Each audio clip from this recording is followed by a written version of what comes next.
అండి ఈరోజు మనం రంజాన్ స్పెషల్ షీర్ కుర్మా ఎలా తయారు చేసుకోవాలో చూద్దాం. ముందుగా డ్రై ఫ్రూట్స్ని ఇలా ఒక గంట సేపు నానబెట్టుకొని పొట్టు తీసుకొని కట్ చేసి పెట్టుకోవాలి. ఇప్పుడు నెయ్యి వేసుకొని నెయ్యిలో మనం కట్ చేసుకున్న డ్రై ఫ్రూట్స్ని జీడిపప్పు, బాదం, పిస్తా, ఎండు ద్రాక్షాలను వేసుకొని ఫ్రై చేసుకోవాలి. మీ దగ్గర కలోంజీ ఉంటే కలోంజీ కూడా వేసుకోవచ్చు, చాలా టేస్టీగా ఉంటాయి. నా దగ్గర లేవు కాబట్టి స్కిప్ చేశాను. వీటన్నిటిని బాగా ఫ్రై చేసుకోవాలి. ఇవన్నీ బాగా ఫ్రై చేసుకొని ఒక గిన్నెలోకి తీసుకోవాలి.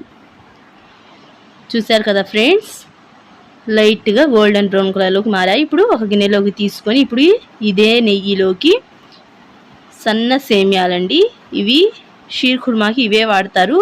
మీ దగ్గర ఇవే ఉంటే ట్రై చేస్తే సూపర్గా ఉంటుంది.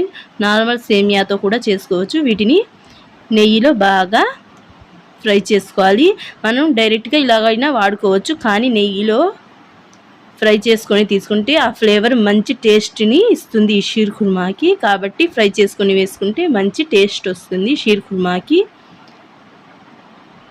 మినిమం 4-5 నిమిషాలు పడుతుందండి. లో టు మీడియం ఫ్లేమ్లో పెట్టుకొని ఫ్రై చేసుకోవాలి ఈ సేమియాలని.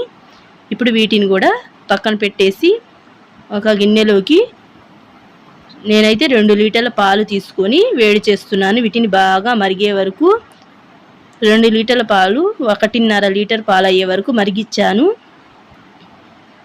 ఈ విధంగా మరిగిన తర్వాత ఇందులోకి సైడ్స్లోకి వెన్నెలాగా వస్తుందండి, ఇది మీగడ. ఈ మీగడని కూడా తీసుకుంటూ పాలలో కలుపుకుంటూ పాలని వేడి చేసుకోవాలి. అప్పుడే మనకి మంచి క్రీమీ టెక్స్చర్ వస్తుంది. కాబట్టి సైడ్స్ ఉన్న మీగడను కూడా తీసుకుంటూ పాలను మరిగించుకోవాలి. చూశారు కదా ఫ్రెండ్స్, ఎంత బాగా మరుగుతున్నాయో పాలు.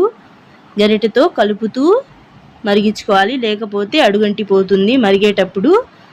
ఈ విధంగా గరిటె సహాయంతో అంచులకున్న మీగడను కూడా కలుపుతూ ఇందులోకి యాడ్ చేసుకోవాలి. అప్పుడే మంచి క్రీమీ టెక్స్చర్ వస్తుంది ఈ షీర్ కుర్మాకి. చూసారు కదా పాలు ఎలా మరుగుతున్నాయో, లోపలే బాగా క్రీమీ స్ట్రక్చర్ లాగా మరుగుతూ ఉన్నాయి.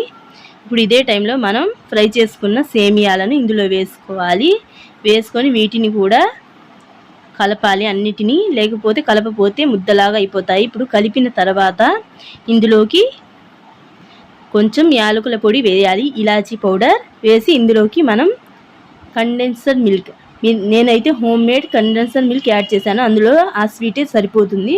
ఒకవేళ తక్కువైతే డ్రై ఫ్రూట్స్ కూడా యాడ్ చేసుకోవాలి. తక్కువైతే మనం లాస్ట్లో టేస్ట్ చూసుకొని పంచదారని యాడ్ చేసుకోవాలి. నాకు కొంచెం స్వీట్ తక్కువ అయినట్టు అనిపించింది, అందుకే లాస్ట్లో షుగర్ యాడ్ చేశాను. పైనుంచి కొన్ని జీడిపప్పు, బాదం, పిస్తా పలుకులను వేసుకొని గార్నిష్